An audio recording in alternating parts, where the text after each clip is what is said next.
estamos aqui diretamente dos estúdios do Grupo Mais Expressão. Eu sou a doutora Carla Zanquetin com o programa Mais Saúde. Hoje estamos aqui com a doutora Ana Navarro, uma importante advogada de Indaiatuba, com uma expressão muito grande junto à OAB, eu faço confusão, OAB,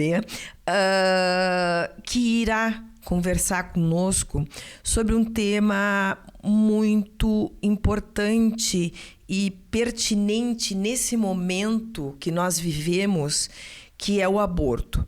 Então, assim, o nosso tema de hoje é o aborto legal no Brasil. Então, primeiramente, boa noite, doutora Ana. Seja sempre bem-vinda. Obrigada, doutora Carla. Obrigada pelo convite. Agradeço muito estar aqui. Muito feliz por estar aqui com você. Você sabe que você é referência, né? Obrigada. Imagina. Nossa, nós já estamos com planos de mais programas, porque as pessoas no Instagram, enfim, são assuntos agora que estão na questão da mídia, que a gente não vai entrar nessa seara. Mas, assim, as pessoas deixam as sugestões e nós procuramos os melhores profissionais que nós temos na cidade. E a doutora Ana, para mim, sempre foi uma pessoa muito proativa, positiva no que ela fez e de uma qualidade extrema. Então, assim, seja muito bem-vinda. E, assim, vamos... primeiramente, aborto é um assunto muito delicado, tá? Nós não estamos aqui para apoiar, criticar, enfim, dizer não faça, enfim, a gente não está aqui nem para julgar, nem para dizer o que fazer. Nós trouxemos, nós estamos aqui para trazer à luz o que significa o aborto legal no Brasil, porque nós estamos tendo últimos acontecimentos que trazem muitas perguntas e que as pessoas solicitam esse assunto no direct. E nada melhor do que trazer uma pessoa lúcida e muito bem informada para falar sobre esse assunto que é o aborto no Brasil. Doutora Ana, qual é a situação do aborto no Brasil? É permitido, não é permitido, enfim? Bom, primeiro, aproveitando a sua introdução, é importante que a gente está aqui para trazer informação, não opinião. Exatamente. Então, é assim, a situação do aborto no Brasil hoje, o aborto é, por regra, proibido no Brasil. Perfeito. Ele é previsto no Código Penal. O Código Penal traz penas tanto para a mãe, quanto para o médico, quanto para quem ajudou, para quem vendeu remédio. Então, ele é crime, ponto. Ponto. Perfeito. Porém, temos 3 hipóteses no Brasil de aborto permitido por lei. Por que é permitido? Porque a lei não criminaliza. Se não é crime, é permitido. Está escrito em algum lugar? Está escrito no Código Penal. 2 dessas hipóteses estão escritas no Código Penal desde 1940, faz mais de 80 anos. Nossa. E até hoje as pessoas não têm essa informação.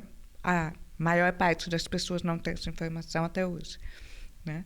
E a terceira forma, que é do aborto humanitário, do caso dos anencéfalos, é um caso mais recente. Que é de 2012, que proveio de um julgamento do STF.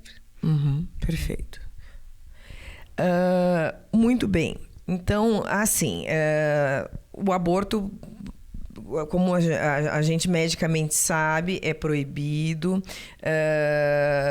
traz... A paciente só pode sofrer juridicamente punições, a clínica, sem contar que é um procedimento que é feito das piores formas possíveis, que pode trazer consequências graves, tanto à mãe a mãe, né, principalmente a mãe, levando até a morte. Como a gente já viu nos estágios de obstetrícia, enfim. Então, é algo muito grave. O aborto clandestino, ele é um problema muito, muito, muito sério. Ah, mas é um comprimido. Traz danos, nós já tivemos óbitos e situações muito graves. Mas na questão do aborto que é permitido a essas pessoas, quais seriam essas situações que a mulher pode procurar, como é feito, como se dá esse trâmite? O primeiro caso de aborto permitido, ele não causa grandes dúvidas, grandes polêmicas, nem na população, nem entre os médicos e hospitais, que é a questão da saúde da mãe, né? Então, a lei é bem clara que o deve... Ela só não escreve o deve, mas deve ser feito o aborto no caso de ser a única chance de salvar a vida da mãe. O que você preserva é a vida da gestante. Então, vem primeiro a vida de quem já está vivendo. Né? Primeiro é a vida da mãe. E existem, a gente vê muito romantizado, e até que as mães, não, eu prefiro a vida do meu filho. Não, só funciona em filme, novela, livro. Porque a gente vê, não, eu prefiro o meu filho, salve meu filho, e às vezes acaba morrendo os dois. Não, tá na lei e é protocolo da medicina. Né? Então, assim, obviamente, isso acontece geralmente em casos de urgência. Doenças extremamente graves, obstetrícia, que não vem ao caso aqui. Então, é aquela decisão do momento. Naquele momento, se não tirar o nenê ou se não fizer um aborto, a mãe vai morrer. Então, esse caso é permitido, não precisa de autorização nenhuma, o médico vai tomar a decisão ali na hora, porque é uma decisão médica, de salvar a vida da mãe. Perfeito. O segundo caso é o caso do aborto permitido em caso de gestação que veio de um estupro. E esse é o caso que gera mais polêmica. Por várias razões. Primeiro, eu quero ressaltar, de novo, que faz mais de 80 anos que o aborto de gravidez resultante de estupro é permitido no Brasil. Porque a gente ouviu aí várias coisas nesse tempo que são contrárias ao que está na lei. Então, ele é permitido. Como funciona? Esse eu acho que é um ponto que as pessoas precisam saber. Então, assim, a lei fala só isso, que o aborto, no caso da gravidez resultante de estupro, pode ser feito pelos médicos. Tem que ser por médico, tá? Só fala isso. De onde vem o procedimento? Das portarias do Ministério da Saúde. Então, o Ministério da Saúde tem essas portarias, são como leis, que elas regem o procedimento de várias coisas, inclusive nos casos de aborto permitido por lei. Então, qual é o procedimento? Primeira coisa, a gestante vai procurar o hospital e ela deve passar por um acolhimento humanitário. O acolhimento humanitário significa que ela vai ser atendida por uma equipe multidisciplinar, vai ser ouvida por psicólogo, assistente social, médico. Toda treinada, vai habilitada. ser explicado tudo para ela, conversado com ela, para ela ter certeza se ela quer aquele procedimento ou não. Feito tudo isso, vai ser analisada a idade gestacional, depois a gente fala, que é o tempo de gestação que aquela mulher tem, para saber se é possível fazer o aborto. Vai ser feito um laudo de 3 profissionais dessa equipe multidisciplinar, atestando que ela passou pelo procedimento, que ela realmente quer fazer o aborto, que o aborto pode ser feito de acordo com aquela situação da gravidez. Aí ela pode passar pelo aborto, dentro de um hospital feito por médico, tudo direitinho. Que tipo de hospital? Qualquer um. SUS, particular, não importa. Só que não são todos os hospitais que fazem o procedimento. Então, você vai ter que procurar um que faça, que Tem, tenha esse procedimento. Hospitais e profissionais que podem se negar. O profissional de medicina não é obrigado a fazer aborto. Exatamente. Por exemplo, por exemplo, eu, se fosse obstetra, eu jamais interromperia uma gestação, quer fosse por todas as causas, né? Por questões, enfim, mas não devemos julgar os colegas que assim fazem, porque são situações, gente. Isso aqui é muito isso que a gente está falando. Eu sei que vai dar pano para manga, mas é muito sensível, né? Então, tem hospitais e profissionais que não fazem. Você pode procurar outro. Precisa de boletim de ocorrência? Pois é. A lei diz que não, quer dizer, a lei não diz. Então, em tese, não precisa. Não é necessário. A gente recomenda que seja feito. Em qualquer caso de violência, não só no estupro, em qualquer caso de violência que você passe, denuncie, faça boletim de ocorrência, liga no Disque 100, procura seus direitos. A lei do minuto seguinte também, assim, as moças que sofrem estupro podem procurar qualquer local que ofereça atendimento. Então, como que funciona nesse caso? Só ressaltando, a gente recomenda que faça o boletim de ocorrência para ficar registrado que já aconteceu aquilo com você, para depois procurar o hospital. Porém, a lei não exige. O que diz as portarias do Ministério da Saúde? Que essa análise, se houve essa violência, vai ser feita lá no hospital pela equipe multidisciplinar. Por quê? Porque aí a gente entra na seara emocional da pessoa que passou por uma violência.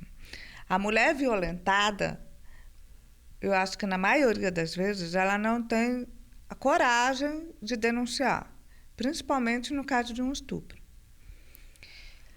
Por medo, por vergonha, por medo das próprias autoridades, porque a gente tem aquela imagem que você vai chegar lá, vai contar a história e a polícia vai falar para você, mas você tem certeza? Que roupa você estava usando? Você estava de mini saia, de top? Graças a Deus, essa realidade está começando a mudar, né? Então, várias ações aí para mudar a mentalidade das pessoas, não só dos homens, tá? Muita mulher tem esse mesmo tipo de pensamento, de tirar a culpa da vítima, porque a mulher estuprada nunca é a causadora do seu estupro, ela não é a criminosa. O criminoso é o abusador, é o estuprador. Então, assim, muitas vezes essas mulheres elas não têm essa coragem de ir lá na polícia e denunciar o que aconteceu com elas. Mas para a equipe multidisciplinar, elas vão contar o que aconteceu. E essa equipe, como ela conta com psicólogo, com assistente social e com médicos, ela tem como analisar, né, se aquela pessoa está falando a verdade. E elas contam. Elas contam, sim. Para o profissional de saúde, ela elas tem uma intimidade maior, né? Com a enfermeira, às vezes. Não precisa nem ser a médica. Não, elas contam. Aí a conta. Como que você comprova se é verdade? Aí o médico vai fazer um exame da gestação e vai comparar o tempo de gestação com a data que ela contou, que aconteceu, e vai comparar para ver se é possível. Lógico, se não bater, ele vai falar, vai na justiça. Aí entra a justiça. O aborto, quando ele é permitido por lei, seja para salvar a vida da mãe, seja no caso de estupro ou do anencefalo, não precisa de autorização do judiciário antes de você chegar no hospital. Você não precisa ir no juiz primeiro para depois ir no médico. Você vai no médico. A lei prevê certinho. Você vai lá no médico, passa pela equipe multidisciplinar, vai ser tudo resolvido ali no hospital. Perfeito. Porém, há casos em que é negado. É negado o direito daquela mulher que passou por um estupro, por exemplo. O que ela faz? Ou por que é negado primeiro? Às vezes é negado por medo do hospital, de sofrer alguma consequência criminal, algum problema, o médico tem medo, por falta de informação mesmo. Às vezes, por essa questão da história, né? Será que aconteceu mesmo um estupro? Às vezes fica dúbia ali. Aí, quando você tem um direito negado, você pode se socorrer do judiciário.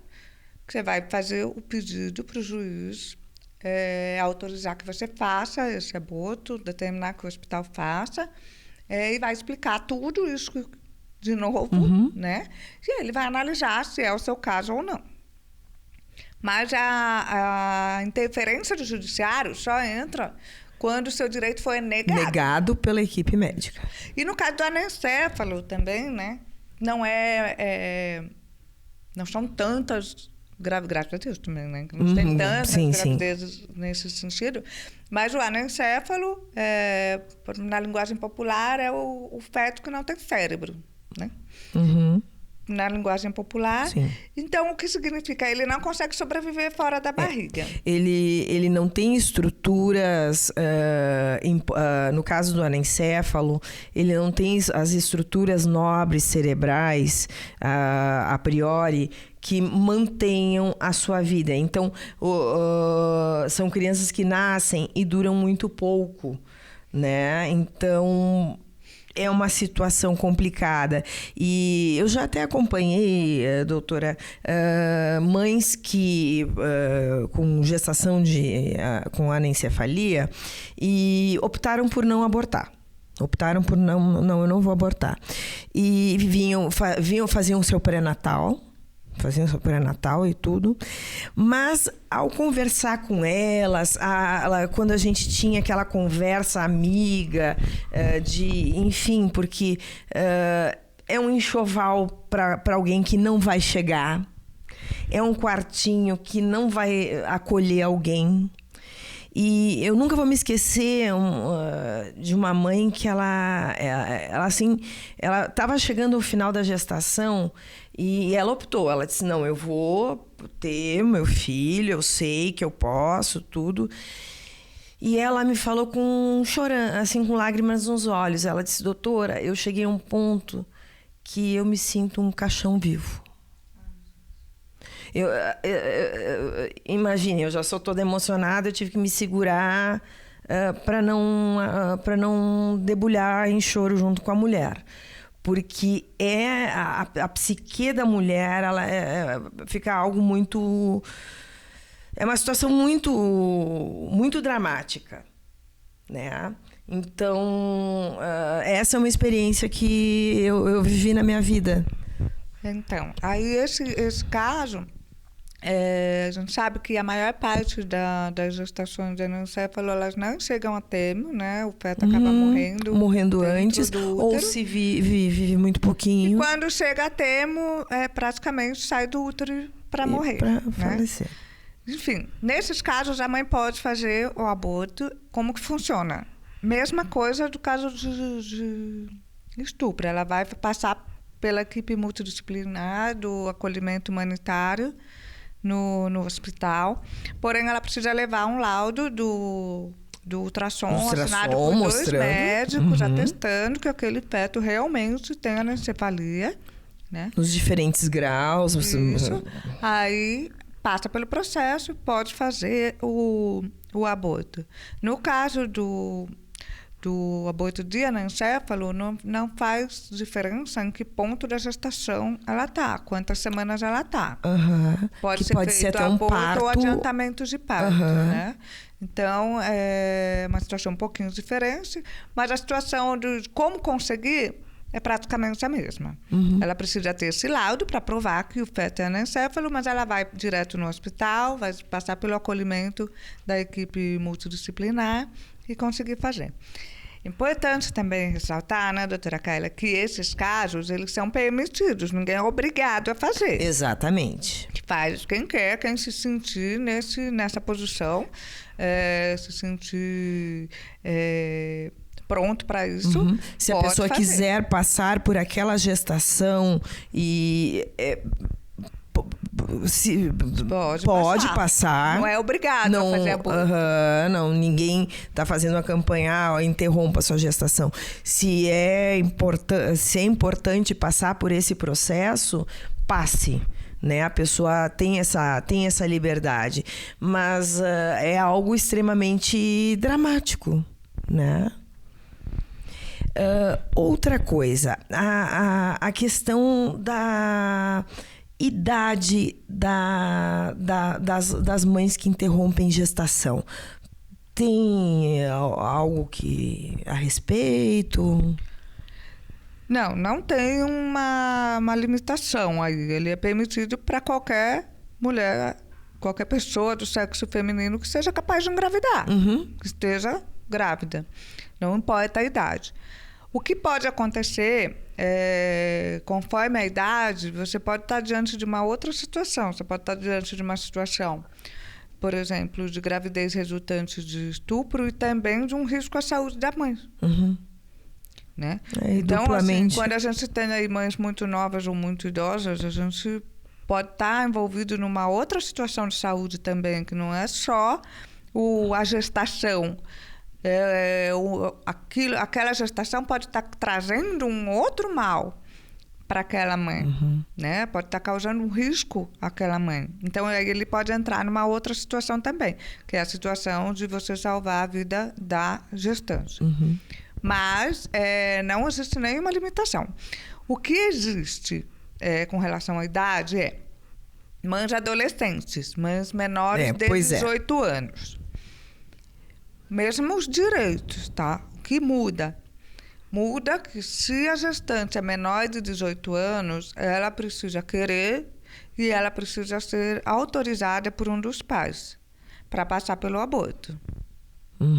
Nos mesmos casos, né? Vamos lembrar que é o caso do aborto, da gravidez resultante de estupro e do feto anencefalo.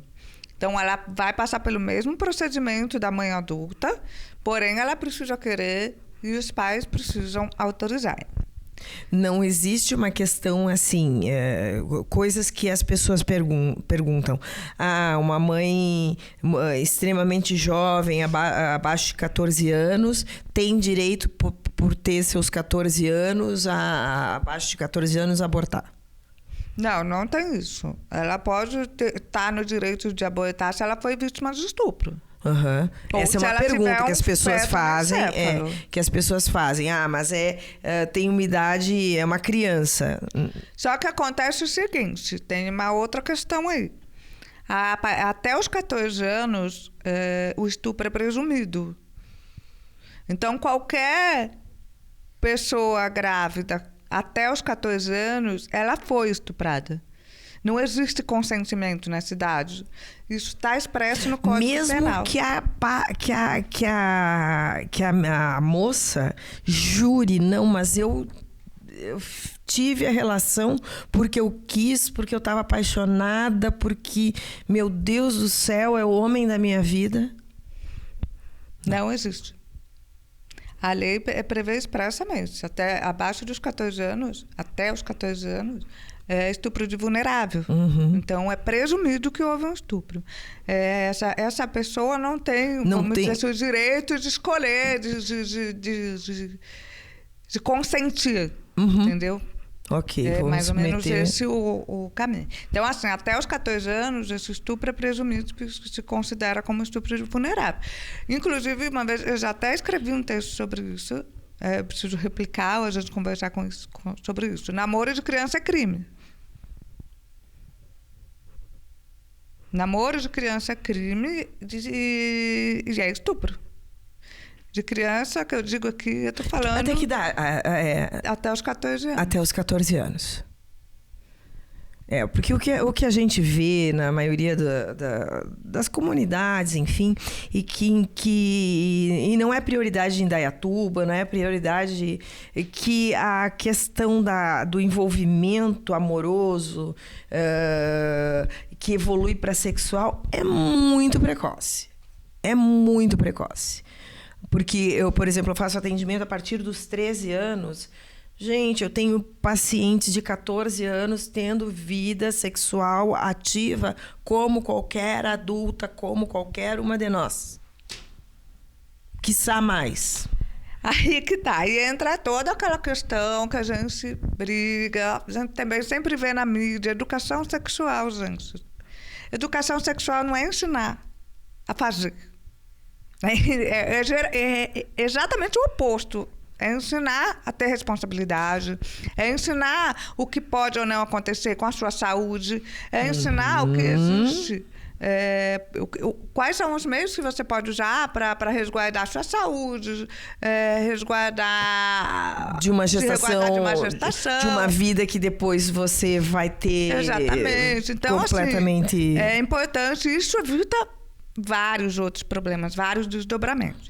Mas isso tudo para dizer que a menina, até os 14 anos, que aparece grávida, é fato que ela foi estuprada, porque a lei diz isso. E eu vou fazer mais uma pergunta que me deixaram lá. Nem que seja de um menino de 13 anos? Como? Por exemplo, a mãe tem, sei lá, 12 e o pai tem 13.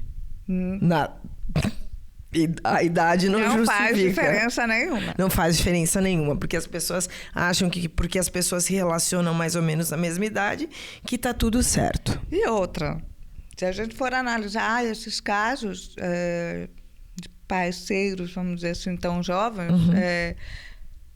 não dá nem para considerar parceiros, gente. Muitas vezes eles estão só repetindo cenas que eles viram dos adultos, né? Não é uma questão consciente. Como seria, vamos pegar aí para sair dessa faixa da idade, você pegar um casalzinho de 16 anos. Esse sabe o que eles estão fazendo.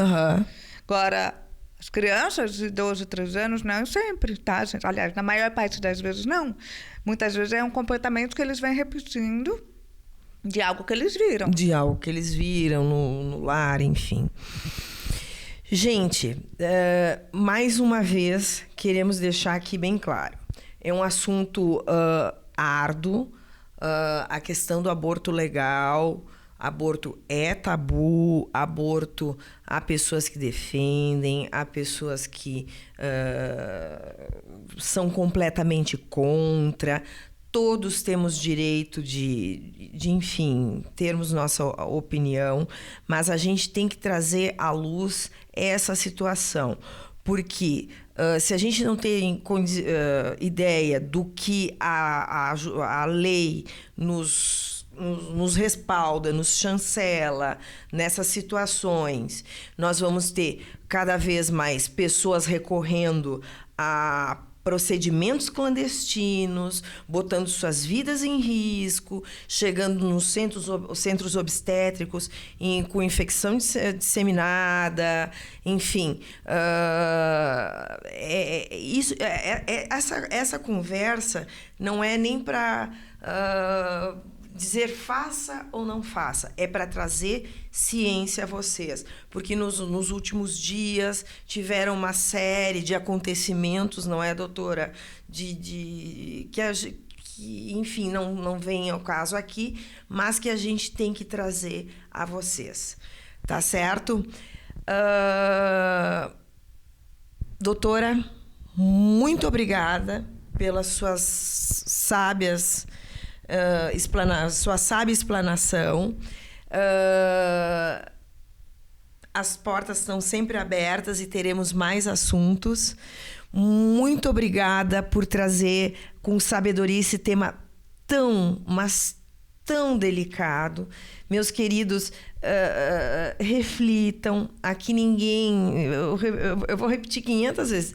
Ninguém é a favor, é contra. Mas é informação. O Mais Saúde tem como a meta trazer informação a você.